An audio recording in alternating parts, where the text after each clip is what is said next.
society or the place wherever they go. We are asset. हम लोग यहाँ पर जो आए हैं, we are all well qualified, empowered people. Padmanabha Balakrishna Acharya, the new governor of Nagaland, assuring the people of the Northeast community that they are assets. But why did he have to do this? Isn't it a fact? Why is there a continued sense of alienation that the people of the Northeast face in other parts of India? It has been stated that Sri D.H. Khaziri, that in the intervening night of 20th and 21st July 2014 at about 1 a.m., he, along with his friends Sri Akha Salouni and Sri Nagendra Sharma, were returning to his house in a TSR, an auto rickshaw, from Masoodpur, Vasant Kunj, Delhi. They left the TSR on the main road and began to walk towards his house. 5-6 persons in a car stopped them near the junction of Gurudwara Road and Nehru Road and picked up a quarrel over the issue of giving passage and thereafter assaulted them. Sri D.H. Khaziri and Sri Nagendra Sharma ran away from the spot, whereas the alleged persons assaulted Sri Akha Salouni brutally. Delhi Police has registered a case-wide FIR number 610/12 dated 21st/7/2014 under section 302/34 IPC, read with section 3 of SC/ST Act, Prevention of Atrocities Act, police station at Delhi, and the investigation is on. As far as the people of Northeast India, are being a part of India is concerned, I think at a political level that has always been accepted. Of course, the Indian government would see to it, that the Northeast would never have that sense of alienation, from the rest of the country. But saying is one thing, or policy is one thing. Action is another. In the eyes of the majority of the population, the uneducated people, for example, they don't see the Northeast really, as part of India. Even if they see them as part of India in the political sense of the term, they don't see them as part of the Indian system from the cultural point of view.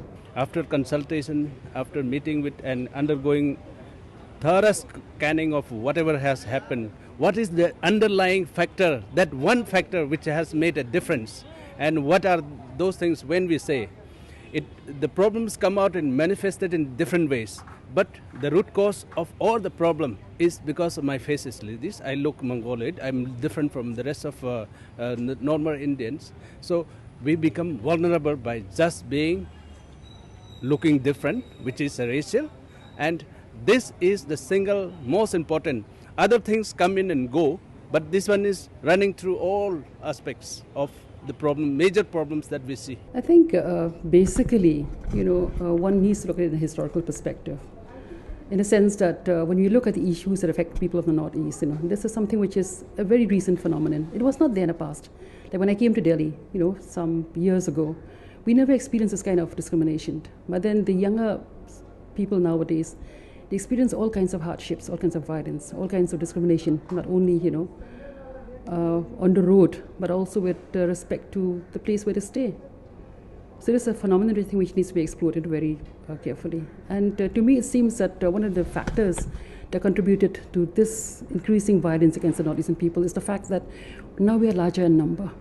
It seems to me that there appears to be a threat perception on the part of the majority community that the people coming from the marginal peripheral areas, are descending in large number, therefore maybe competing, for the resources that are available, at the center. Delhi Police has released some kind of guidelines to the citizens of Delhi that calling somebody Bahadur, Jingi, Jini, these are derogatory words which we have been facing day in and day out. You go out, they will call you Jini, Jingi and Bahadur.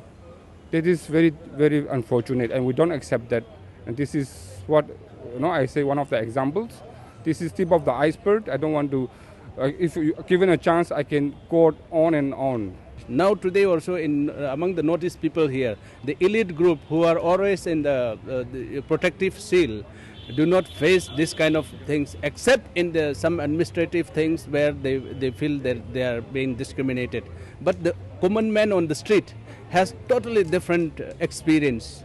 And that is increasing, in fact, because we are found in most places now. So we will have more intensity in this kind of things. And we are also seeing a lot of influx from different parts of India. And Delhi has no culture by itself. People are coming from many rural areas. So for them it is a new kind of, oh, these people, this group of people, who are they? They don't even know. Let me be very frank with you here. From my own personal experience, even when I'm on the metro, I have had instances where I have had the glare of almost all the people in the cabin trying to stare at my hairstyle being different. And somebody once even took the liberty of just trying to ruffle my hair, trying to check what it is. Then when I replied, "What are you doing?" Then they said, "We want to see what it is." And when I said, "You can't," then they said, "Do you eat drugs to have this hair in this manner?" And then again, once when I was on the metro again, I had this group of people going on saying some things like "chin ka hai ye," "ching pong ching ching ching," and all that. So here we have to actually mark out that we are not saying the whole country is ignorant, but there are a good majority, a good chunk of them who are unaware, and they need to be made aware. There won't be any smoke if there was no fire. So it is not exaggerated. Maybe we want to highlight it because we want the media to convey our message, because we believe that media is a very powerful weapon to reach out to people all over India and world. So we feel that, we want to highlight the issue. We go to various VIPs, various dignitaries who are in powers, because we feel that they can help us. So I don't think it is very much exaggerated. It is actually happening. I think whenever crises of this kind come up, the people tend to get together, to come to each other's help and support. But in everyday life, people are really involved in their own respective community. There's not much of interaction with each other. I do agree with you that as far as inter-community interaction is concerned, with respect to Northeast India, there's not much.